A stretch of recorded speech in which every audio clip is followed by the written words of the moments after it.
At 11 in the morning on April 30th, on a conference call meant for Wall Street analysts, the CEO of Mercury's parent company said one sentence that should have made every other engine maker on Earth sit straight up. 5 new outboard platforms in development right now at the same time, from mid-range all the way past the biggest engines Mercury has ever built. Boaters were never told. The sentence stayed buried in an earnings call, spoken to bankers by a company that had just taken 8 out of every 10 engines on the water at the Miami Boat Show. And when an analyst asked whether Mercury's dominance was temporary, the CEO didn't hedge. He said it's structural. Then he said something even bigger. Their giant outboards aren't just beating Yamaha and Honda anymore. They're killing diesel engines in boats that outboards were never supposed to power. One of the 5 has already been seen in public. The other 4 are hiding in the money trail. And the money trail says the rest of this industry has a serious problem. Here's something worth noticing before we start. You just heard what Mercury tells Wall Street, but nobody on that call mentioned what any of this costs you at the service counter. That part never makes the earnings call. Dealers know exactly what a fair repair costs. Most boat owners don't, and that gap is worth thousands every year to the shops. The Outboard Repair Defense Guide, 92 pages, the real price of every common repair, the early warning signs, and the exact tricks used to pad a quote. It's $39, but for people watching this channel, it's half that. Use code BEI50 at checkout. First link below. The companies in this video spend billions to know their numbers. $20 gets you yours. Alright, back to the video. Earnings calls are designed to be boring. 4 times a year, the executives of a public company sit in a room, read prepared numbers to Wall Street analysts, and answer questions in language engineered to say as little as possible. Nobody in boating listens to them.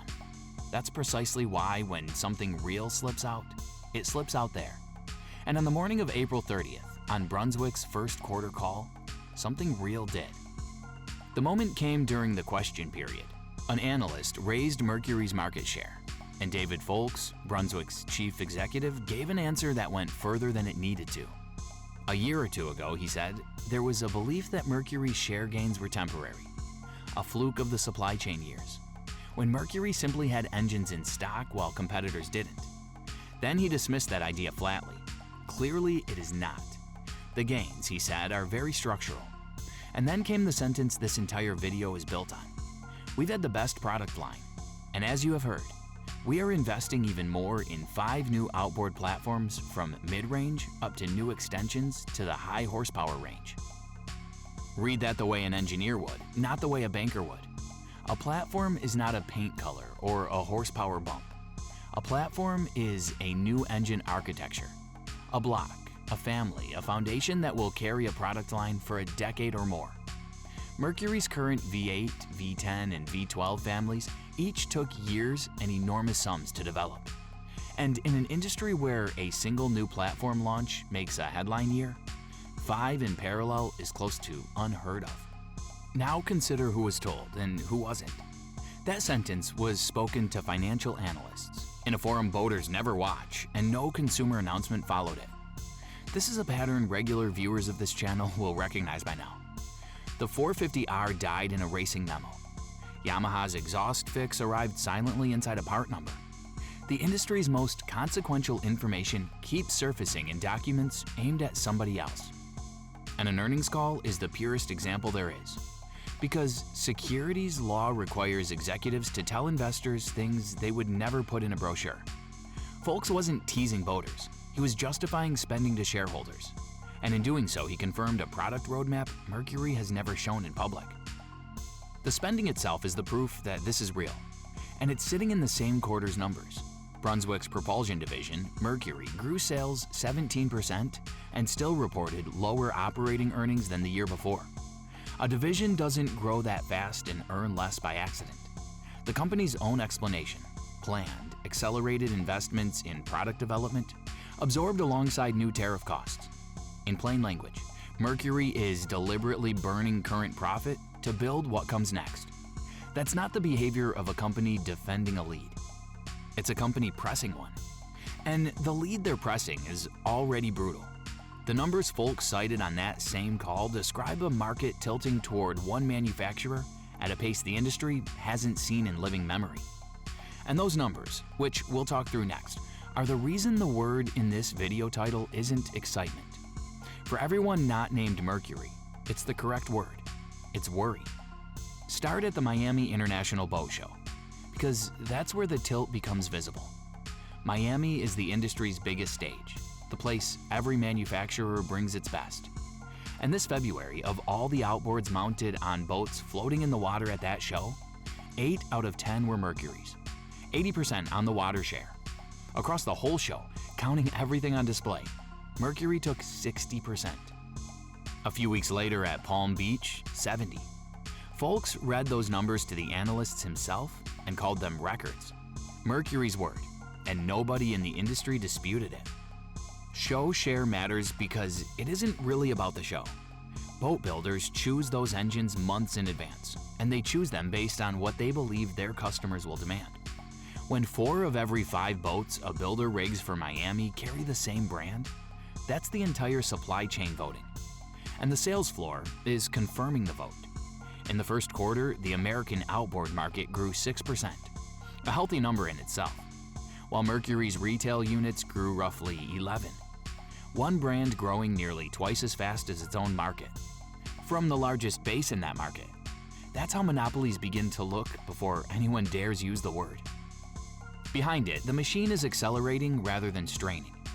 Mercury's outboard orders ran up more than 15% over the prior year. Propulsion revenue grew 17% in a single quarter. And here's the detail that should genuinely unsettle the competition. Foulkes told analysts Mercury is fully capacitized. The enormous factory investments were made back in 2019 through 2021, and the company doesn't anticipate needing major new spending to support all foreseeable volume. Translate that. The plants that will build the 5 new engines already exist. When Yamaha or Honda respond to whatever Mercury launches, they'll still be pouring factory floors. Mercury will already be shipping. Then, answering a different analyst's question about why Mercury keeps beating the market's growth rate, Foulkes listed the usual reasons. More boats running outboards, more engines per transom, and then added one nobody expected. The growth, he said, doesn't all come from other outboard brands, because some of the offsets don't appear in any outboard tally at all. They're happening between our 400, 500, 600 horsepower engines and other people's diesel engines. That sentence redraws the map of this industry. For decades, the boating world had a border. Outboards owned everything up to a certain size, and past that line, the big sport fishers, the 60-footers, the serious offshore hulls, diesel inboards ruled without challenge. Mercury's V10s and V12s have been quietly erasing that border. And now the CEO has confirmed it with money. Boats that would have been built around diesels buried in the hull are being designed around a row of Mercuries on the transom instead. The war isn't outboard against outboard anymore. It's outboard against the entire concept of the inboard engine room. And Mercury is the only company armed for that fight. Which reframes the 5 platforms entirely. If Mercury were merely defending its share against Yamaha and Honda, 5 simultaneous engine programs would be overkill. But if the actual strategy is expansion, pushing the outboard's territory upward into diesel's kingdom and deeper into every mid-range transom below it, then 5 is exactly the number an empire needs. The question stops being why Mercury is building so many engines. It becomes, which 5 doors are they trying to kick open? One of those doors has already been shown in public. The other 4 have to be read from the evidence. And the evidence is better than you'd think. Let's be precise about what's confirmed and what's read from evidence, because that line is the whole difference between reporting and guessing. Confirmed. 5 platforms exist, and they span from mid-range to extensions above the current high horsepower range. That's the CEO's sentence, and it's all he gave. Everything past it has to be assembled from what Mercury has shown, filed, and spent. So here's the assembly, labeled honestly. Door number 1 is the only one standing wide open, the 808. In January, Mercury walked an 808 horsepower outboard concept onto the stage at CES in Las Vegas. An electronics show, note, not a boat show. Then displayed it again at Miami in February. It's built on the same V12 block as the existing 600 horsepower Verado. And the name is the tell. Squeezing 800 horsepower from that block points to forced induction, a supercharged evolution of an engine that already exists. Mercury has not offered it for sale, named a price, or given a production date. But you don't engineer a running concept, transport it to 2 shows, and put your CEO's credibility behind 5 platforms, extending the high horsepower range, unless one of those platforms looks a great deal like this. Cross-reference Foulkes' diesel admission and the 808's purpose writes itself. The engines eating diesel's territory are the 400s, 500s, and 600s. An 808 is the next border post, planted deeper in inboard country, aimed at the 60 and 70-foot boats where a transom full of V12s replaces an engine room. Now, the middle of the market, because Foulkes' sentence started there. From mid-range up. And the mid-range is where the evidence gets quieter but the money gets louder. A new mid-range platform is the least glamorous and most lucrative thing an engine maker can build. This is where the volume lives. The 90 to 300 horsepower heart of the market, where every pontoon, bass boat, and center console shops, with emissions rules never moving in the friendlier direction. If Mercury is spending enough on development to visibly dent its quarterly earnings, and it is by its own admission, the bulk of that money is almost certainly here, in the engines that will sit on 100,000 ordinary transoms, not the Halo V12s that sit on magazine covers. And there's a third thread of evidence that isn't a platform at all. It's what Mercury is wrapping around every platform. In the same quarter as the 5 platforms confirmation, the company launched a keyless engine start system and the over-the-air performance upgrade we've covered in this channel. The one that changes what your engine does through a software file. Look at the pattern of those 2 launches together. The engine as a connected device, updated remotely, unlocked digitally. Whatever the 5 new blocks turn out to be made of, this is what they'll all share.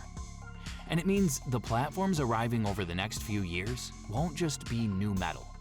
They'll be the first Mercury generation designed from the start to be sold and upgraded through software. That's not speculation about one engine. It's the direction the company is publicly repeatedly building in. So, the honest scoreboard reads, 1 door visibly open at the top, the strongest circumstantial case pointing at the volume-rich middle, a software layer confirmed across everything, and 2 doors we can't see behind at all. Electric, given the Avatar line, already exists in the bottom of the range. Something aimed at the last diesel holdouts? Mercury hasn't said, and this channel won't pretend to know. What can be said with confidence is what those 5 doors are collectively for. And that's where Yamaha and Honda should be paying the closest attention, because the evidence of what this does to them is already in their own announcements. Here's how you know the worry in this video's title is real and not manufactured. The competitors are already behaving like companies under siege, and they're doing it with their own money, in their own announcements, in the same 3-month window. Start with Honda. In May, Honda Marine ran the largest discount event in its history, up to $10,000 off select outboards. We covered it when it happened, and the scale bears repeating. The previous year's ceiling was $2,000, and the year before that, $1,200. A company doesn't multiply its biggest ever discount by 5 in a single spring because business is comfortable. It does that because engines aren't moving, because a 15% tariff on Japanese-built motors is squeezing its pricing against an American-built rival, and because that rival just walked out of Miami with a record share of the transoms. Yamaha's response was stranger, and in a way more revealing. That same month, Yamaha launched what it called the Real Reliability Sales Event.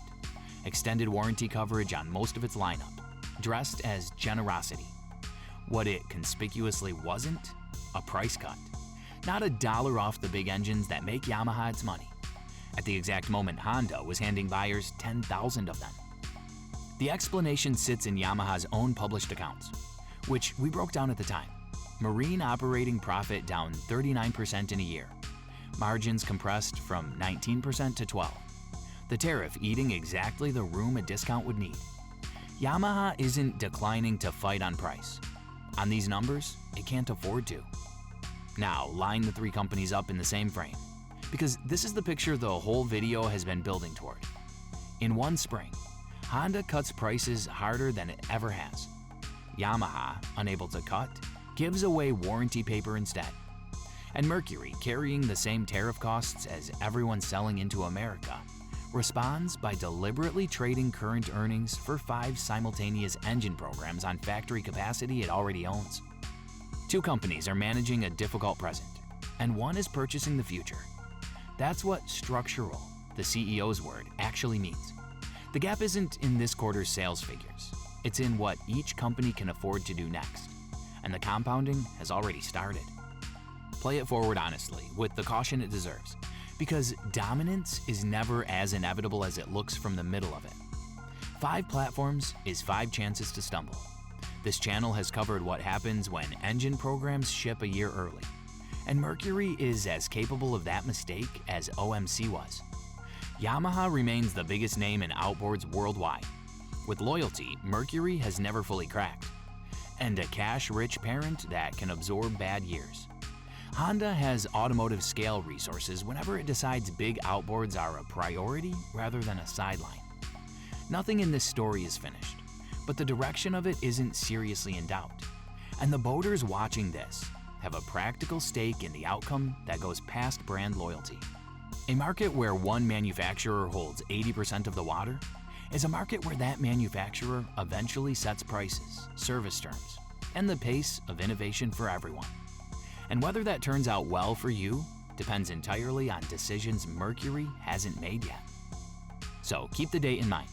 April 30th, a Thursday morning, 11 o'clock Eastern. One sentence to a room of analysts, 5 engines nobody has seen, and an industry that heard it and understood exactly what it meant. The next time one of those 5 doors opens in public, you'll already know what's walking through it and why. The other manufacturers know too. That's the thing about worry in this business. It never announces itself.